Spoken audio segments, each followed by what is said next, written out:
Hello and welcome to another Tri-tutors video.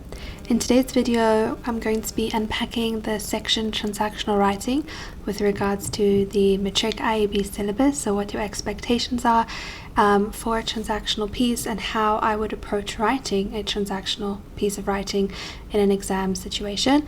I would definitely recommend that you watch my video about how to prepare for paper 2 in general, so please have a look at that, and then if you want a more specific guide to transactional writing, then this video is for you.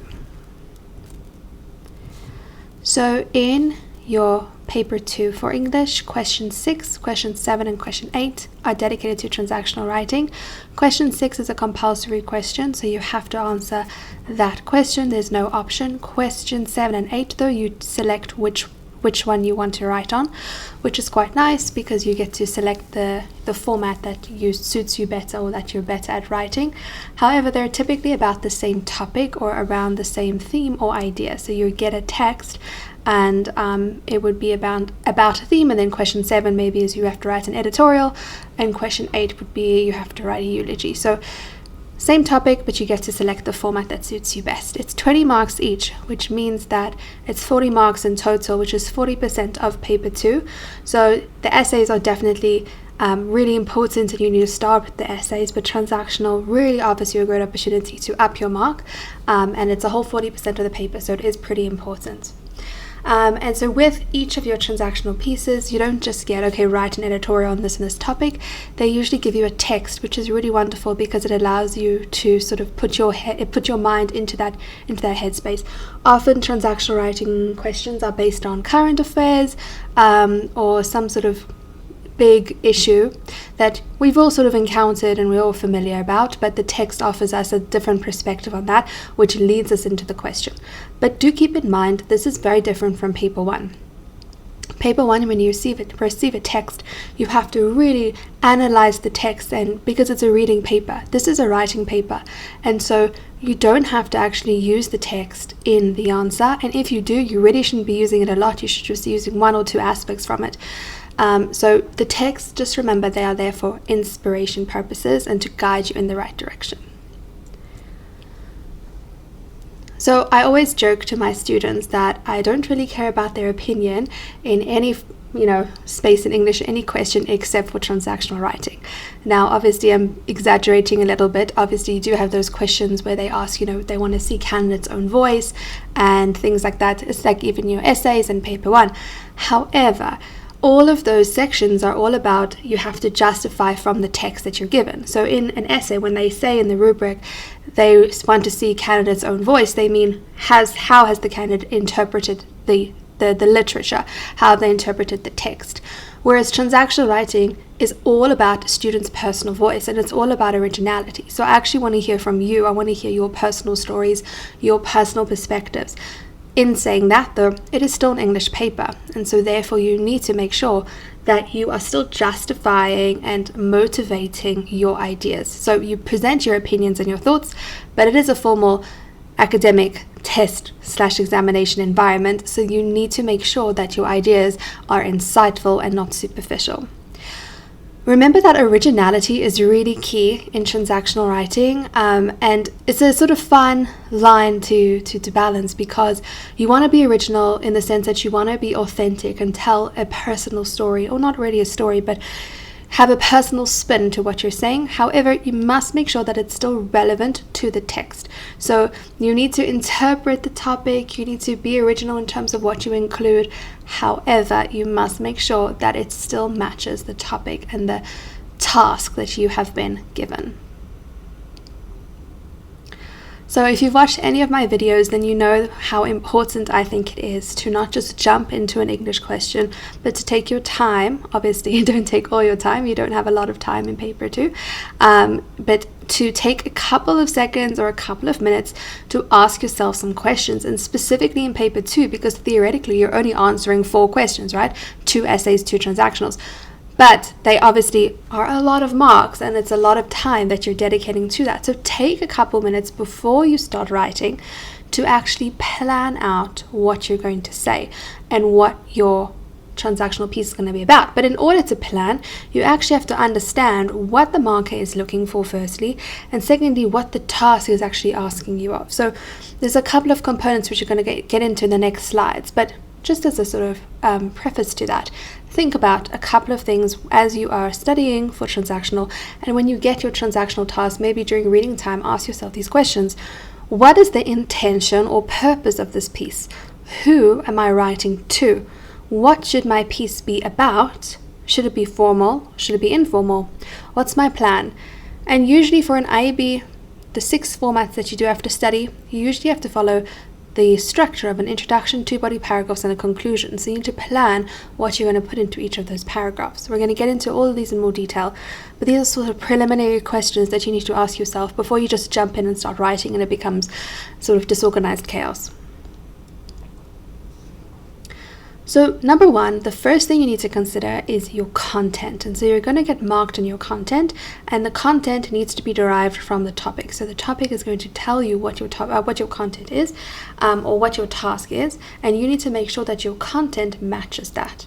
It needs to be organized and intentional. It needs to be clearly aligned with the topic, so it must be purpose-driven.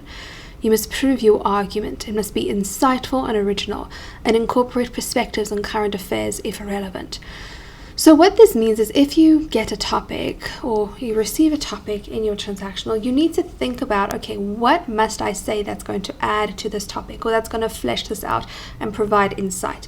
So if you have a personal anecdote that you have, a little personal story that you want to share about that content, this is your time to do it. This is your personal voice. This is when you're using I, me, and my. So you use that sort of personal narrative.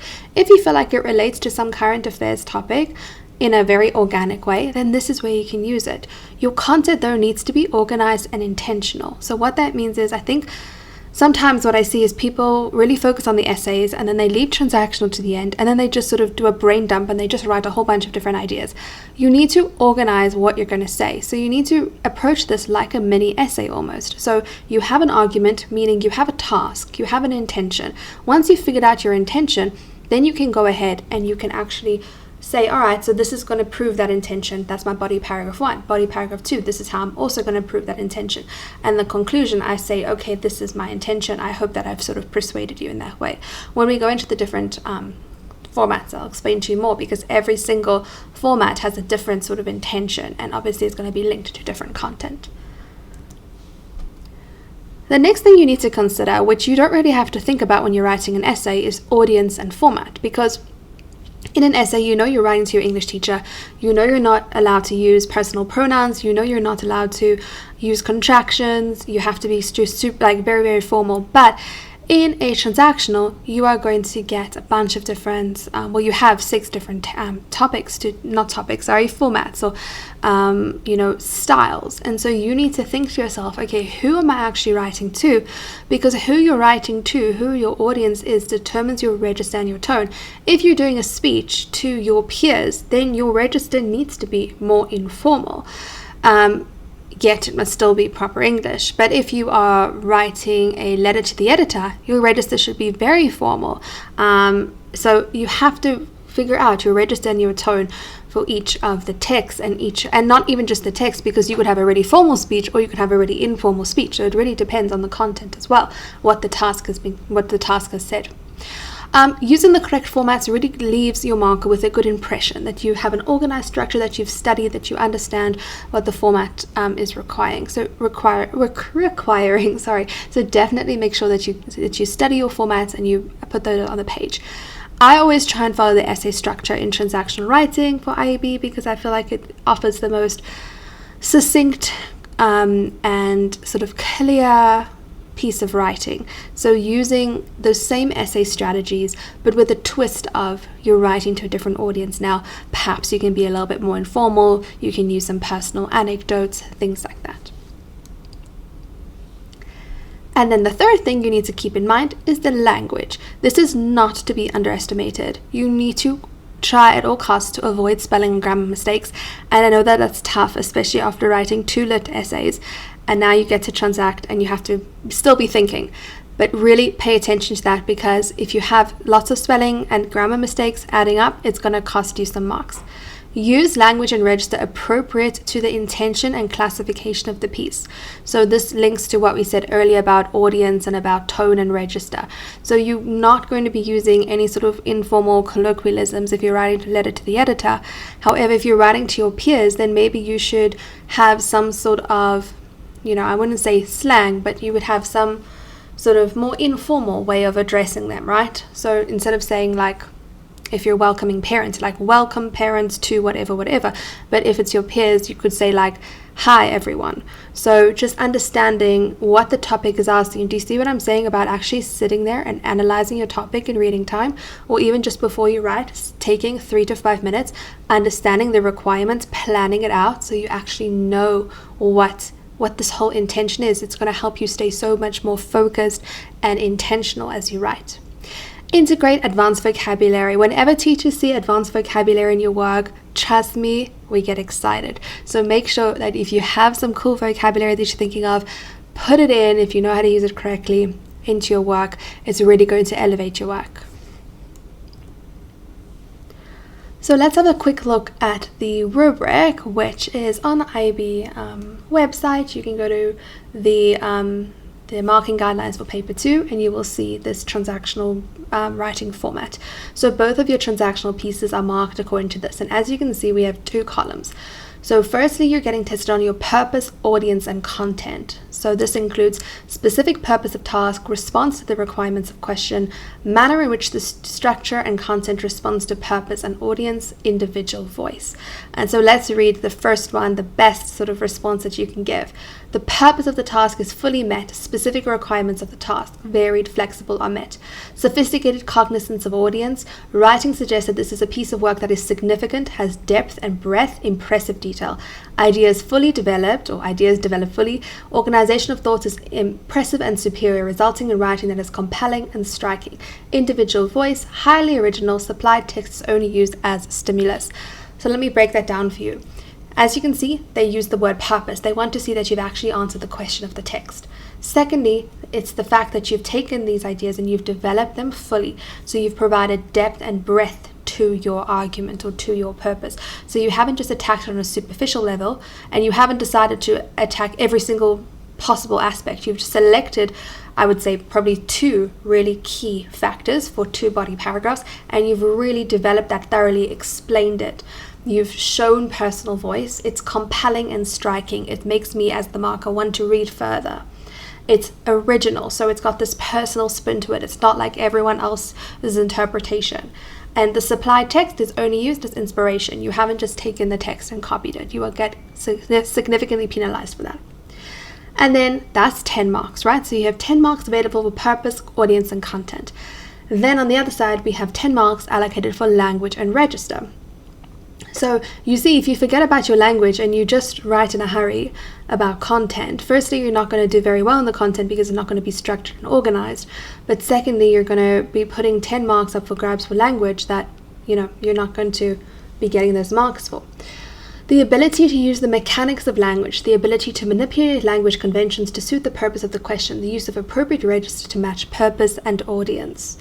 So if we look at the top response, impressive, highly sophisticated use of language convention, elegance of style, tone and mood appropriate to the task, plays confidently with language usage, thoroughly engaging, virtually error-free, diction is highly sophisticated. So what this means is that you have taken your topic, you have understood your topic, you've understood the intention and the formats and the requirements and expectations of it, and you've used appropriate language to substantiate that. So if you're writing a speech to your peers, you've used engaging words to get them interested, to get them excited, you've used informal language. But if you're writing letter to the editor, you have used this highly sophisticated tone, then you've used really formal register, so you've met those requirements. Also, as you can see, your diction is highly sophisticated. So you've used advanced vocabulary, you really pushed the bounds in that regard. And then virtually error-free. This means you've paid attention, you haven't used a comma splice error. It means you have made sure, capital letters, not writing sentences. I think some students I've seen, they just write one sentence for the whole paragraph. They just use a bunch of commas. No, keep your sentences short, or not short, but of a reasonable length so that it makes sense. And you've it's very, I think with the language, what you should think about is, can my marker easily read this? Because a big thing with language is it often impedes, so it makes it more difficult for your marker to actually understand your content. So sometimes your content can be amazing, but your language is so difficult to read because you have just one sentence as the whole paragraph, or you've overused a certain word and you're repeating yourself a lot. So make sure that your language does not impede your content, that it actually helps your purpose come through. So in terms of sort of the 6 main formats that they typically ask, you have your formal letter or your open letter. So remember, in terms of format here, you need to have your address on the right hand side. Then you have to have the address of who you're writing to on the left hand side. At the bottom of your address, you're also going to have the date. Then you would skip a line and you'd write dear, sir or madam, because a formal letter or an open letter is extremely formal. So you need to make sure you address the person appropriately. They might tell you who you need to address. Then you would skip a line and you would do the heading, which you would underline. So the title of what you're going to say, you would skip a line and then you'd go into your essay or your mini essay like structure. So I would say introduction, skip a line, body paragraph 1, skip a line, body paragraph 2, skip a line, conclusion, skip a line, and then you'd end off with yours faithfully and your full name to show that this is a really formal letter. And remember, in matric finals, you should not use your own name. You should try and keep it anonymous. So use some sort of common name to end off your letter with. Remember, a formal letter can be a letter to the editor, and any sort of formal letter is directed at a particular person. An open letter is also directed at a particular person. However, an open letter is intended to be read by everyone. So it's something that you could perhaps even post on social media, and you've addressed it to someone specifically. Maybe you've addressed it to the president, but everyone can read it. And so just keep that in mind, the different intentions of a formal letter being directed at a particular person, whereas an open letter still being directed at a particular person, but it is with the intention that everyone's going to read it and sort of understand what you're saying. Remember, the key thing with transactional writing is, and for a formal letter and open letter specifically, is to express your opinions or your ideas in an academic way. So for a formal letter and open letter, I don't want to see any contractions in your language. I want to see very clear stance. In the introduction, I want you to state your purpose for writing this letter. Why are you writing this letter? What is your intention? In your body paragraphs, you need body paragraph 1, you need a distinctive point. Body paragraph 2, you need a distinctive point, and you need to explain that. And so if you want, you could even think of how you would write an essay and use the sort of peel structure. And, have your point as the first sentence, and then do your explanations and your elaborations and your examples. And then the last sentence you would link and say, this is why this is significant in this regard. So that's body 1. Body 2, a distinctive point. Don't repeat the same point that you've said, but the point must still match the intention of the piece. And then lastly, the conclusion. In the conclusion, I would, for any sort of piece of transactional writing, obviously you don't want any new information, but you would need to sum up what your intention is, what your purpose is, what your argument is. And if you can, provide some sort of thing for the reader to do afterwards, so to prompt some sort of action. I feel like that's a really nice way to conclude a transactional piece, to really get the person motivated to act upon your request or to act upon what you have asked them to do. So keep that in mind. With regard to the essay-like structure that I keep talking about, I keep saying you need 2 distinctive points. You need body paragraph 1 distinctive point, body paragraph 2 distinctive point, and that is true. Sometimes though, it's a bit difficult to find 2 different points. So then what I would say is try and look at the problem and then the solution. So this is a nice way to view it. So for instance, if you are writing a letter perhaps to your local newspaper, letter to the editor about the impact of load shedding on students. In your first body paragraph, you could perhaps write about the problems of load shedding. So all the different things that students struggle with load shedding, such as not being able to study late at night, being late to school because of the robots being out. And then the second body paragraph, you could perhaps talk about potential solutions that your community can offer or that the government should be listening to mitigate this issue. So that would be an example of how you could use the problem solution style, still using Peel and still making sure your introduction and conclusion are matching the same expectations as before. Moving on to the email. The email is very similar in intention to a formal letter. Maybe it's a slightly more informal, but it still can be pretty formal. Remember here you have to have to. You have to have the email address from, colon, the email address, subject, colon, what your subject, what your heading is. Then you typically skip a line, dear, address whoever, or whomever, skip a line, your intro, body 1, body 2, conclusion, and then you're signing off at the end, your greeting. Email is written to someone specific, so make sure that you make that intention very well known. A speech is a really nice option because there's not too much to remember with the format, but as I said, speech is really variable in terms of being formal or informal. So really have a look at your audience and see who your audience is. So with a speech, it's always nice to give a title to your speech, maybe even say who it's by, and then you do a greeting.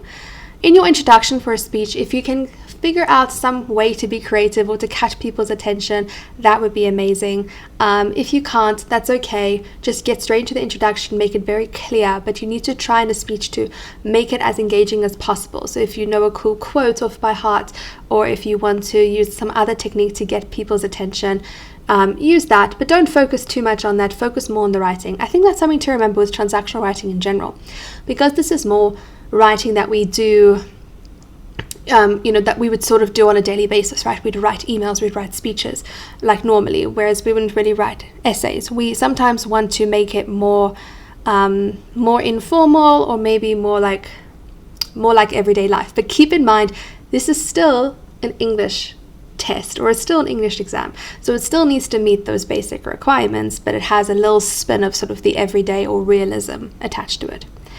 And then you can always end with thank you. A eulogy is a speech that you would say at a funeral or at a memorial service, and typically when the IEB asks eulogy, if you've noticed in recent years, they don't typically ask it for a person, but they'll ask it for an idea.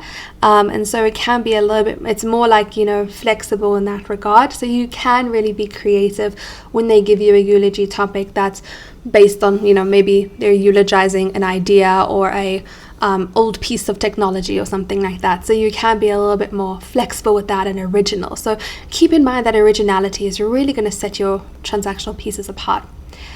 A blog is typically informal, and a blog is typically associated, or it's typically directed towards people of your own age. So remember, for a blog, you're going to have a blog name. So come up with a cool name. I always like to use something with alliteration. And then you would actually have the title for this particular blog post. You remember you need to put a byline, so who it's by, and you can also put the date and time that it was published. And you can end off a blog with a nice little informal thing like "see you in the next post," speaking directly to your readers in that regard. That's also quite nice with transactional writing, is that you're able to speak directly to your audience, whereas in an essay you always have to sort of be sneaky about that, not using any sort of direct pronouns. So it's really quite nice in a transactional writing piece to directly address who you're speaking to. And then an editorial is typically written by the editor of a newspaper or a magazine. And this is about a particular event. It's usually not really an event, more like a sort of current trend or current issue in the media. And remember, the thing with editorials is all these previous ones we've been speaking about, they all use like I, me, and my pronouns. Editorial, you need to use we, because you're talking on behalf of the publication. And so this needs to be extremely formal as well, just like a letter would be, because you are, representing the publication and you're talking about some sort of key, issue. So make sure that this one is extremely formal, just like a formal letter. So in general, please keep in mind that transactional writing is about expressing yourself, but it must be in an academic way. So express your opinions, express your ideas, but with motivation, but with justification, and with elegance. Thank you so much for watching. I hope that you found this video helpful. Please remember to like the video and subscribe to the channel, and I'll see you in the next one.